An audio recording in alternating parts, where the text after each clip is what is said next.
All right, so this is problem 1 in your chapter 11 homework. Let's check it out. So they go ahead and they give you the null and the alternate just to set up, because in this chapter we're going to practice where they're comparing two different samples. So they give you that we have one sample that has 40 observations. Notice it's sigma known, population standard deviation is 5, sample means 102. So they give you all the data. The second sample is sample size, it's a sample size of 50. Sigma is 6, sample means 99, and then they want you to do the test. They're using 0.04 significance level.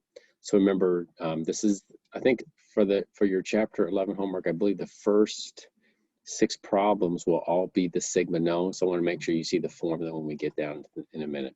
So again, as a two-tailed test, it's going to work just like chapter 10, other than the fact that the formula for the test statistic is going to be a little bit different.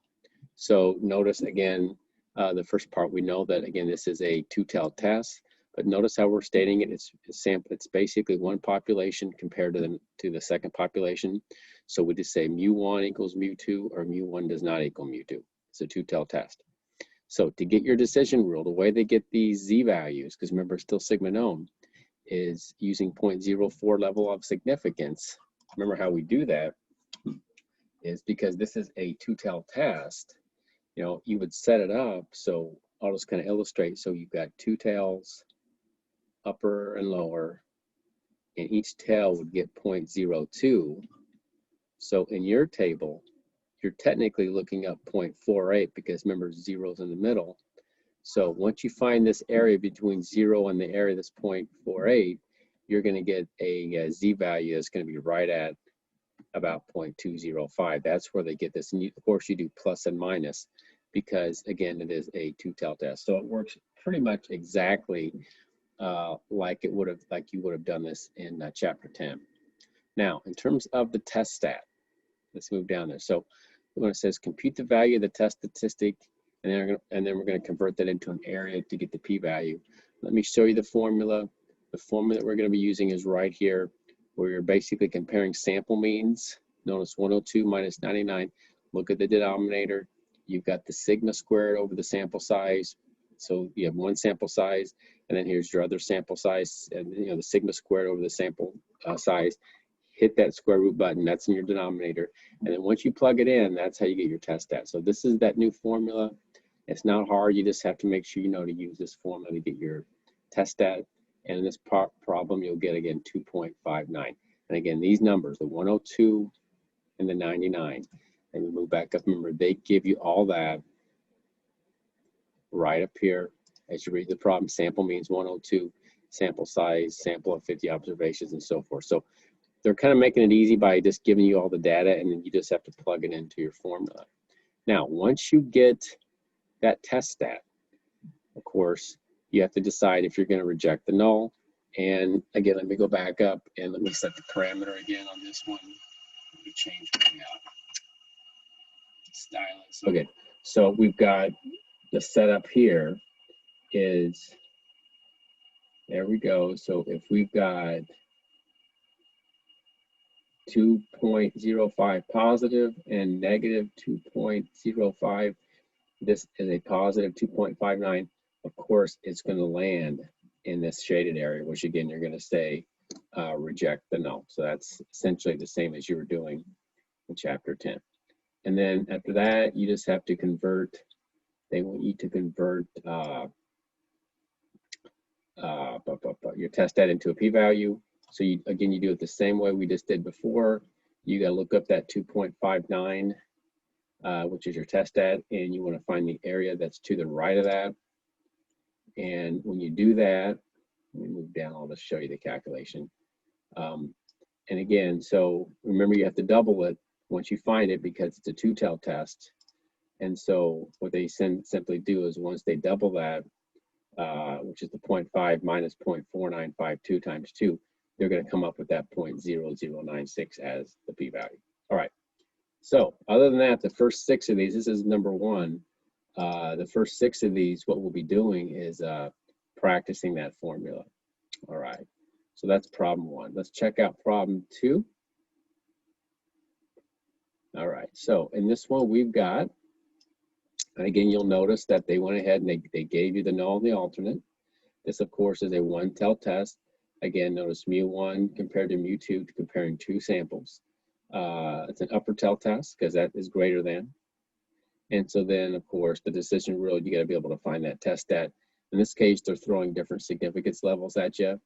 So again, if that's 0.08, you'll have to go to your table. I believe you look up what, 0.42, because again, if you recall, again, I always start these out by drawing the curve. So again, when you draw your curve, again, if that upper tail is 0.08, then when you go to your table, you're looking up 0.42 approximately, and that will give you about a critical test stat of 1.41. So that's going to be your decision rule on that. All right, so then of course they're going to want you to calculate the test stat, and in this case you'll notice that on the test stat they got 0.61, and again here's their calculation. It's just easier for me to show you it. So again, this is the same one where you're comparing the sample means in the numerator, and then in the denominator you're comparing the standard deviations. You square them, divide by their sample sizes. You got to hit that square root, and then that's how they get the 0.61.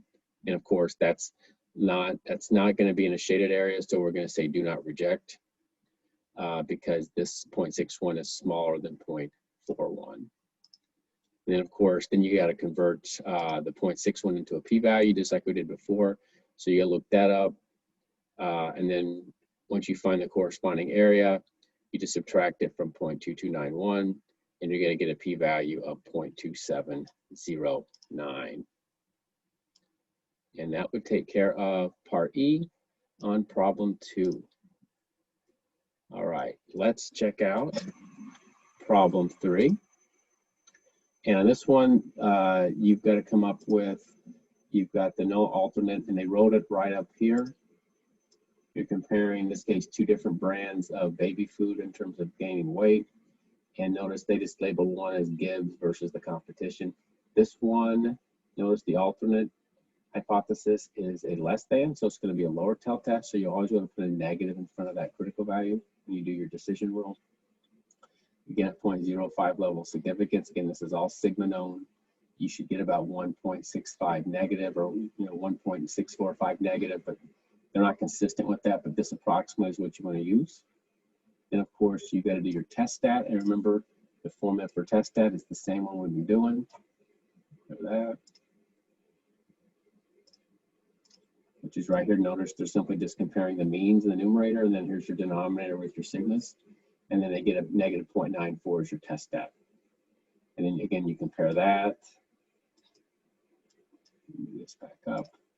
You compare that to your decision rule, which happens to be at a negative 1.65. And of course, this is not going to be in a rejection area. You then have to convert that test stat again into the p-value. They get 1.1736. And then you can see essentially their explanation on that one to get the p-value. Again, this is more review, looking that number up. Remember, this 0.94 is a z-value, not an area, but when you find that, you simply have to subtract that. I think it's 0.3264, subtract it from 0.5, and that's how you get your p-value. All right. Okay, that is number 3. Let's check out number 4. On this one, they make you come up with a null and alternate, and the key on this problem is in the last sentence. At 0.05 significance level, is there a difference? So that's the one word that's going to make this a two-tailed test. You're just going to see if the differences traveled is the distance, is the number of miles traveled different. So two-tailed test. All right, so then of course you've got to get your two critical values. Of course, we all know at this point at 0.05, that's a 1.96 z-value from your table. Just remember, if you sometimes it's easy to forget, but if you do get confused, I would always just recommend that you draw out your curve. Again, draw your two tails just to remind yourself. And remember, it's going to be 0.025 because you have to divide the alpha in half. Each tail gets half. And so you're technically looking at 0.475, and that's how they come up with these 1.96 if you forgot how to do that. All right, so once you get that, again, guys, the test stat is the same. I'm just going to show you in the formula.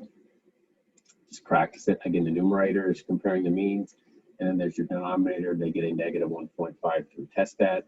And then, of course, you know, is that going to be between the two critical T or Z values for your decision rule? Of course not. So it's going to be do not reject. And I believe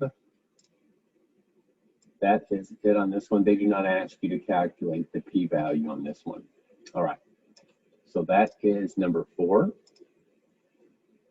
Number 5 is going to be another two-tail test. And again, I'm just going to point out once you read through this thing, it's the last sentence where they're seeing if there's a difference. Anytime there's a difference, this problem is the difference in the amount of time they spend on Facebook.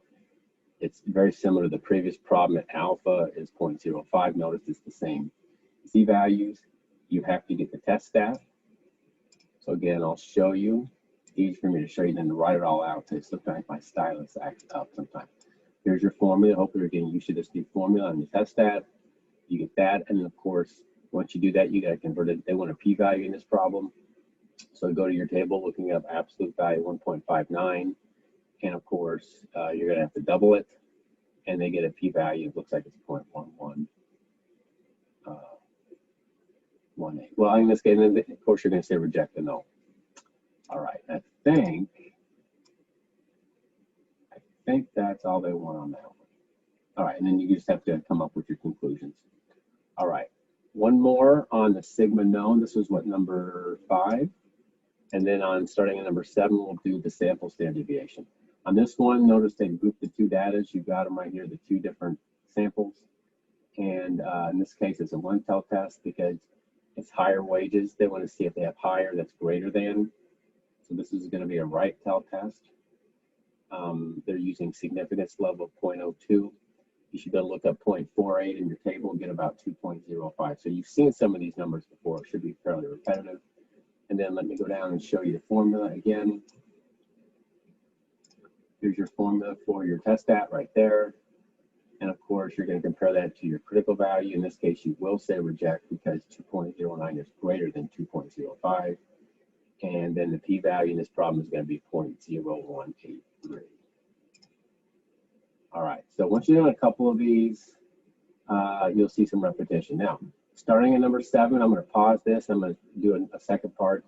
On the last 3 or 4 of these, I'm going to show you the other formula when you do a pooled sample size or you do a pooled variation on the sample standard deviation.